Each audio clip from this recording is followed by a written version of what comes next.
नमस्कार, मैं हूं आपके साथ लक्षिका डागर और आप देख रहे हैं उज्जैन आज। आइए नजर डालते हैं शहर की प्रमुख गतिविधियों पर।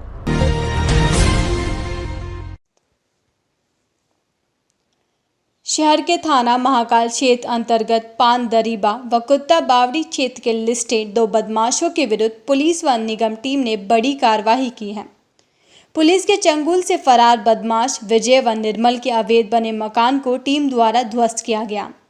सीएसपी पल्लवी शुक्ला ने बताया कि विजय बरमुंडा और उसका पूरा परिवार ही बदमाश क्रिमिनल प्रवृत्ति का है, जिनकी वजह से समाज में भय उत्पन्न हुआ था। विजय पर 27 संगीन मामले दर्ज हैं। वहीं निर्मल बलबट, जिस पर अवैध शराब व्यापार, हत्या का प्रयास व अन्य मामलों में 38 अपराध दर्ज हैं।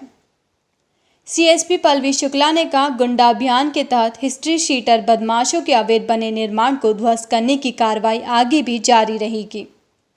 गुंडे माफियाओं के विरुद्ध मुख्यमंत्री शिवराज के निर्देश में कार्रवाइयों को अंजाम दिया जा रहा है। अब तक कई बदमाशों की अवैध प्रॉपर्टी को शासन ने कब्जे में लिया है और कई अवैध मकान दुकान भी शासन ने ध्वस्त किए हैं। ये कार्रवाइयां बदमाशों को निस्तेनाबूद करने तक की जाना है। जिलाधीश ने भी तमाम माफियाओं के खिलाफ अभियान को सख्ती से बरतने के आदेश बैठक के दौरान जिम्मेदार अधिकारियों को दे रखे हैं, जिसमें बिना डॉक्टर के पर्चे की दवाई बेचना, खाद्य सामग्री में मिलावट करने वाले, पेट्रोल पंप पर धोखाधड़ी करने वालों के लिए भी स्पष्ट आदेश हैं। विजय बरमुंडा और निर्मल बलबट, इनके अगेंस्ट में कार्रवाई की गई है। विजय बरमुंडा का पूरा परिवार ही रिकॉर्डेड है, क्रिमिनल है, आपराधिक प्रकृति का है, जिसने समाज में भय उत्पन्न कर रखा था। इसके विरुद्ध कुल 27 अपराध पंजीबद्ध हैं और निर्मल बलबट के विरुद्ध कुल 38 अपराध पंजीबद्ध हैं, जिसके अंदर है अवैध दारू बेचना, हत्या का प्रयास, मारपीट, हफ्ता वसूली जैसे कई गंभीर धाराओं में अपराध पंजीबद्ध है। आज इन रिकॉर्डेड बदमाशों के विरुद्ध, हिस्ट्री शीटर बदमाशों के विरुद्ध कार्रवाई की आगे जारी रहेगी और भी हमने चिन्हित हिस्ट्री शीटर कर रखे हैं, उनके भी मकानों को सूचीबद्ध किया जा चुका है और वो भी शीघ्र उनके भी अवैध निर्माणों पर कार्रवाई की जाएगी। तो कार्रवाई संभव है? बिल्कुल संभव है और जो भी होगा वो आपको फिर से अवगत करा देंगे। Thank you. पूरे मध्य प्रदेश में आज आउटसोर्स कर्मचारी अपनी मांगों को लेकर हड़ताल पर हैं। इसी के चलते आज शहर के विभिन्न विद्युत मंडलों के बाहर आउटसोर्स कर्मचारियों ने अपनी मांगों को लेकर विरोध प्रदर्शन किया। दरअसल कर्मचारियों का कहना था कि कुछ समय पूर्व उन्हें आश्वासन दिया गया था कि विद्युत मंडल कर्मचारियों की भांति उनकी भर्ती की जाएगी, लेकिन अब तक इस मामले पर अमल नहीं किया गया है। इसी के चलते पूरे मध्य प्रदेश के आउटसोर्स कर्मचारी आज विद्युत मंडल के बाहर विरोध प्रदर्शन कर रहे हैं और आने वाले समय में भी अगर मांगें नहीं मानी जाती हैं तो उनका विरोध प्रदर्शन और उग्र आंदोलन जारी रहेगा। उज्जैन में 14 कर्मचारी हैं जो कि आज हड़ताल पर हैं।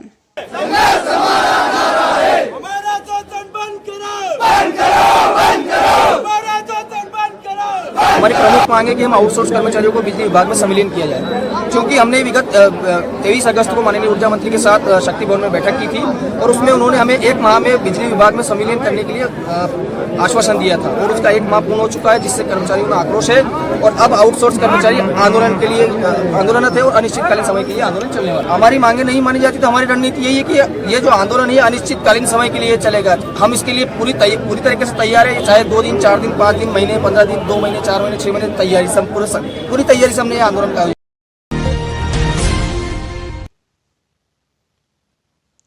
उज्जैन में रात में आवागमन काफी कम होने के बाद भी भारी वाहन चालक अनियंत्रित तरीके से वाहनों को दौड़ाते हैं।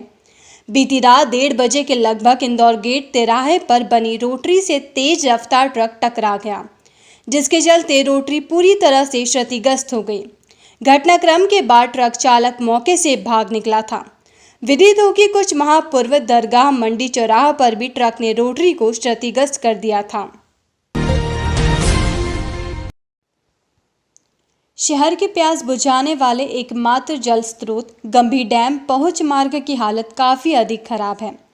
करीब 8 किलोमीटर लंबे इस मार्ग पर रोजाना सरकारी कर्मचारी व लोगों को अपनी जान जोखिम में डालकर डैम तक पहुंचना पड़ रहा है।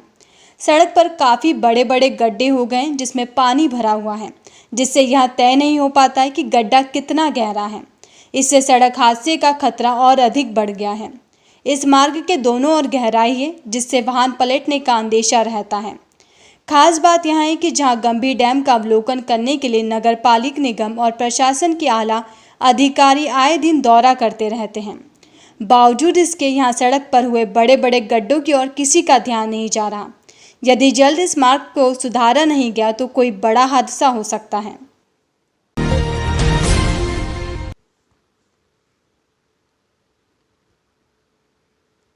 वकीलों की संस्था बार एसोसिएशन के चुनाव में त्रिकोणात्मक मुकाबला है, जिसमें अध्यक्ष के लिए 3 दावेदार हैं, 2 सामान्य वर्ग के और 1 पिछड़ा वर्ग से संबंधित हैं। सोमवार को वकीलों की संस्था बार एसोसिएशन के चुनाव में मतदान है। इसके पिछले 1 सप्ताह से प्रचार प्रसार का दौर चल रहा था। सुबह 11 बजे से वोटिंग शुरू हुई और शाम तक परिणाम आ जाएंगे। अध्यक्ष के लिए इस बार मुकाबला त्रिकोणात्मक है। 2 उम्मीदवार पूर्व में अध्यक्ष रह चुके हैं और फिर इस बार अपना भाग्य आजमा रहे हैं। पिछले 1 सप्ताह से कोठी पैलेस के पास स्थित न्यायालय में चुनावी प्रचार प्रसार का दौर चल रहा है और वकीलों में जो उम्मीदवार है वह एक दूसरे को पार्टी दे रहे हैं, अपने पक्ष में करने का प्रयास जारी है। चुनाव के लिए कोठी से लेकर न्यायालय तक का जो चुनाव लड़ रहे हैं, उम्मीदवारों ने बैनर पोस्टर से पाट दिया है। सुबह 11 बजे से शाम 4 बजे तक वोटिंग हो रही है। 1271 मतदाता इस वोटिंग में अपने अधिकार का प्रयोग करेंगे। इस बार इस त्रिकोणात्मक मुकाबले में निवर्तमान अध्यक्ष अशोक यादव और पूर्व में अध्यक्ष रह चुके वरिष्ठ अभिभाषक रविंद्र त्रिवेदी तथा अनिल माथुर मैदान में हैं। इसके अलावा पदाधिकारियों के लिए भी सीधा निर्वाचन हो रहा है। 35 पदों के लिए आज निर्वाचन होने जा रहा है। आज सुबह से ही कोठी पैलेस पर चहलकदमी शुरू हो गई है और प्रत्याशियों ने वहां पहुंचना शुरू कर दिया है और उनके समर्थक बड़ी संख्या में कोर्ट परिसर में इकट्ठे होने लगे हैं। सुबह 11 बजे से मतदान शुरू हुआ। पुरानी कैंटीन में मतदान केंद्र बनाया गया था। कड़ी सुरक्षा के बीच मतदान के लिए चुनाव अधिकारी नीलेश नाथ योगी ने अपनी टीम को नियुक्त किया हुआ है। चुनाव अधिकारी के अनुसार सोमवार को पदाधिकारी के मतों की गिनती होगी और मंगलवार को कार्यकारिणी के मतों की गिनती होगी। अधिकारी हैं मुख्य, किस तरह का मतदान चल रहा है और क्या की पूरी प्रक्रिया है? मंडल अभिभाषक संघ उज्जैन का मतदान सुबह 11 बजे शुरू हुआ है। सारे मेरे अभिभाषक सीनियर जूनियर बड़े ही उत्साहित होकर मतदान कर रहे हैं। अभी तक लगभग 30% 25% तक 30-35% तक मतदान हो चुका है। क्या प्रक्रिया रहेगी? कब तक इसके रुझान आएंगे? क्या की पूरी प्रक्रिया है? 4 बजे मतदान बंद होगा। उसके पश्चात हम जो भी हाल में हमारे मतदाता आ जाएंगे उनको अंदर लेके सबका मतदान करवाएंगे और फिर जो भी परिस्थिति बनती है 5 बजे बाद फिर मतगणना चालू होगी।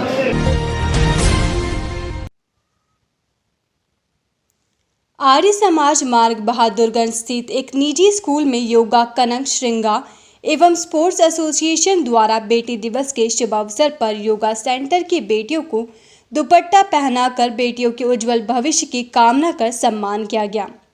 कार्यक्रम में मुख्य अतिथि पत्रकार शाहिद खान, अभिषेक यादव, सुशील ठाकुर आदि का संस्था सचिव व कोच संतोष सोलंकी के नेतृत्व में संस्था के बच्चों द्वारा अतिथियों का सम्मान किया गया तथा हनुमान जी की पूजन अर्चना की गई।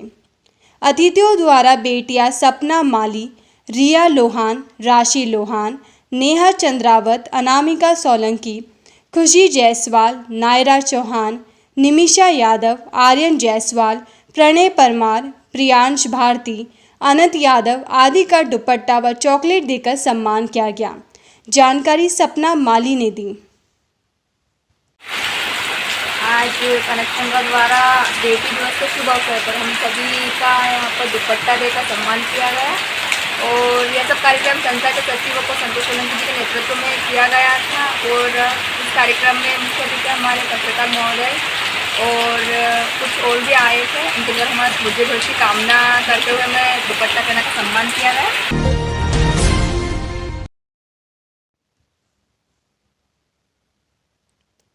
अखिल भारतीय ब्राह्मण समाज पौधारोपण अभियान चलाया जा रहा है।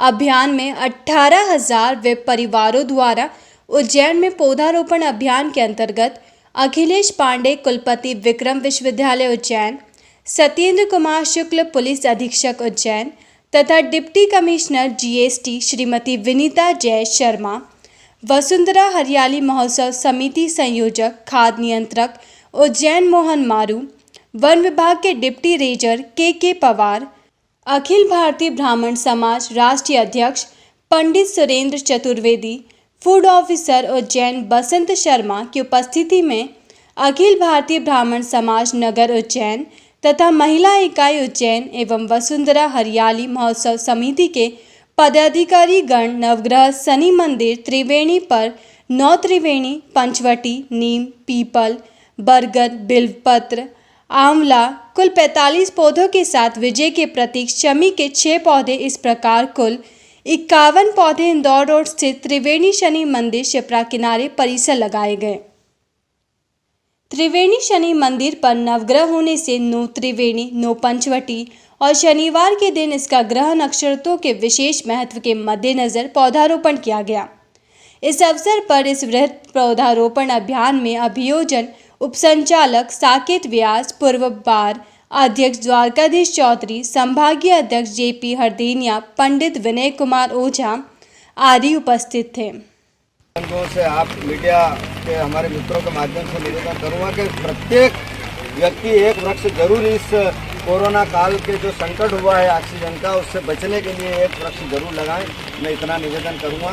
हमारे बीच में हमारी बहन विनीता जय शर्मा जी उपस्थित हैं, थोड़ा सा संबोधन वो भी हम सबके लिए। सबसे पहले तो मैं आप सबको इस चीज़ के लिए बधाई देती हूँ कि आप लोगों ने जो ये प्रोग्राम रखा है वृक्षारोपण का, ये केवल हमारे उज्जैन के लिए नहीं, केवल मध्य प्रदेश के लिए नहीं, बल्कि हमारे पूरे देश के लिए एक नई सोच और एक नई व्यवस्था का निर्माण करने जा रहा है।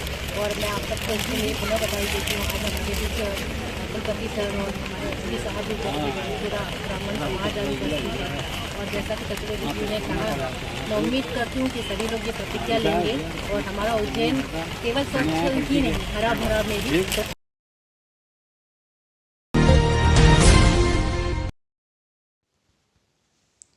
26 और 27 सितंबर को सब जूनियर प्रथम एवं द्वितीय और दूसरे सत्र में 28, 29 और 30 सितंबर को जूनियर और सीनियर खिलाड़ियों के बीच प्रतिस्पर्धा होगी।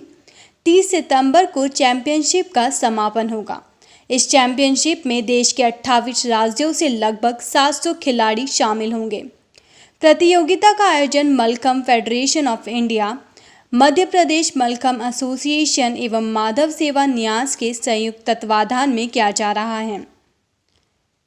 उद्घाटन समारोह मलखम्ब फेडरेशन ऑफ इंडिया के सभी पदाधिकारियों की उपस्थिति में संपन्न हुआ। प्रतियोगिता को लेकर खिलाड़ियों में खासा उत्साह देखा गया।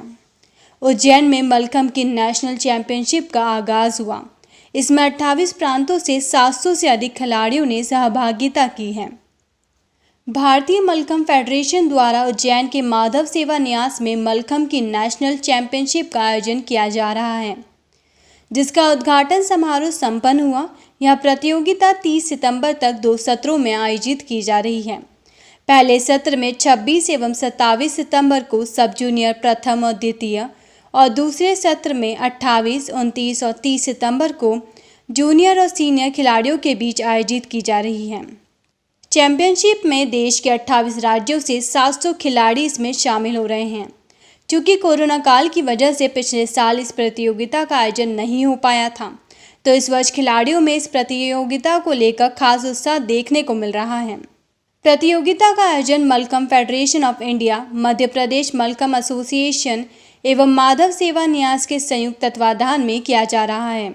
उज्जैन के माधव सेवा न्यास में मलखम्ब एसोसिएशन के सभी पदाधिकारियों ने मिलकर उद्घाटन समारोह में हिस्सा लिया और इस प्रतियोगिता का शुभारंभ किया। उद्घाटन के इस अवसर पर मलखम्ब खिलाड़ियों ने अपना शानदार प्रदर्शन दिया। इस प्रतियोगिता में महाराष्ट्र, गुजरात, मध्य प्रदेश, तमिलनाडु के कई खिलाड़ियों के बीच कड़ी स्पर्धा देखने को मिलेगी। साथ ही बाहर से आने वाले खिलाड़ियों का RT-PCR टेस्ट भी स्पर्धा के लिए अनिवार्य किया गया है। कोविड-19 की गाइडलाइंस के मुताबिक यह प्रतियोगिता आयोजित की जा रही है। प्रतियोगिता में भाग लेने वाले सैकड़ों खिलाड़ी कोरोना की गाइडलाइंस का पालन करते हुए इसमें प्रवेश कर रहे हैं। उज्जैन में आयोजित राष्ट्रीय मलखम्भ प्रतियोगिता जो कल से शुरू हुई है, आज और कल 2 दिनों तक जो मिनी जूनियर, सब जूनियर टीमें हैं उन्होंने बहुत ही अच्छा उत्कृष्ट प्रदर्शन किया है। बच्चों में ज़बरदस्त उत्साह है। आज का समापन जूनियर प्रतियोगिता का शाम को होगा और खिलाड़ियों ने बहुत ही अच्छा प्रदर्शन किया है। नेशनल मेडल इनको मिलेंगे और केंद्र सरकार द्वारा, विभिन्न राज्य सरकार द्वारा इनको छात्रवृत्ति प्रदान की जाएगी। साथ ही आने वाले समय में अंतर्राष्ट्रीय स्तर पर जो प्रतियोगिता होगी उसका सिलेक्शन भी इसी प्रतियोगिता के माध्यम से हो रहा है। आने वाले समय में मलखम्भ का वर्ल्ड कप भी होने वाला है। हमारा प्रयास तो है कि 2024 में जो पेरिस का जो अपना ओलंपिक हो उसमें मलखम्भ को शामिल करें।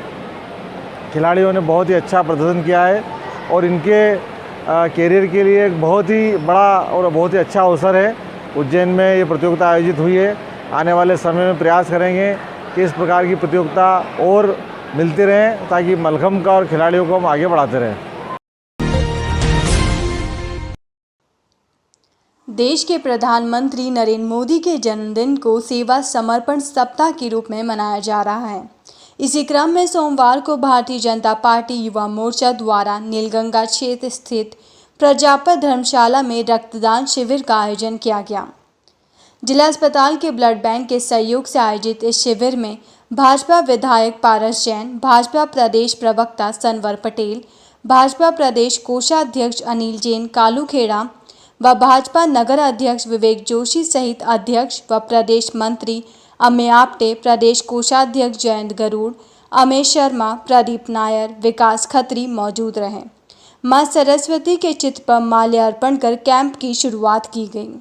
भारतीय जनता पार्टी के जिला अध्यक्ष जिनके नेतृत्व में युवा मोर्चा पूरी ताकत से काम करता है, सम्माननीय विवेक जोशी जी, महामंत्री सम्माननीय भारतीय जनता युवा मोर्चा नगर द्वारा आयोजित यह कैंप डेंगू के रोगियों को प्लाज्मा की आपूर्ति करने में सहायक होगा। अमेय आप्टे और जयंत गरुड़ के अनुसार प्रधानमंत्री का 71वां जन्मदिवस है, इसलिए यहाँ युवा मोर्चा के कार्यकर्ताओं ने 71 यूनिट रक्तदान किया। यह रक्त शासकीय जिला चिकित्सालय के ब्लड बैंक में जमा कराया जाएगा। भारत के यशस्वी प्रधानमंत्री श्री नरेंद्र मोदी जी के 71वें जन्मदिवस पर पूरे भारत देश में भारतीय जनता पार्टी इसको एक उत्सव के रूप में मना रही है। उसी कड़ी में उज्जैन में भी भारतीय जनता युवा मोर्चा आदरणीय प्रधानमंत्री जी के जन्मोत्सव के कार्यक्रम के अवसर पर यहाँ पर रक्तदान शिविर का आयोजन किया जा रहा है और इस रक्तदान शिविर में हमने उज्जैन के युवाओं से आह्वान किया है कि उज्जैन के युवा आएँ और इस रक्तदान शिविर में अपना भाग लें और रक्तदान शिविर को सफल बनाएं।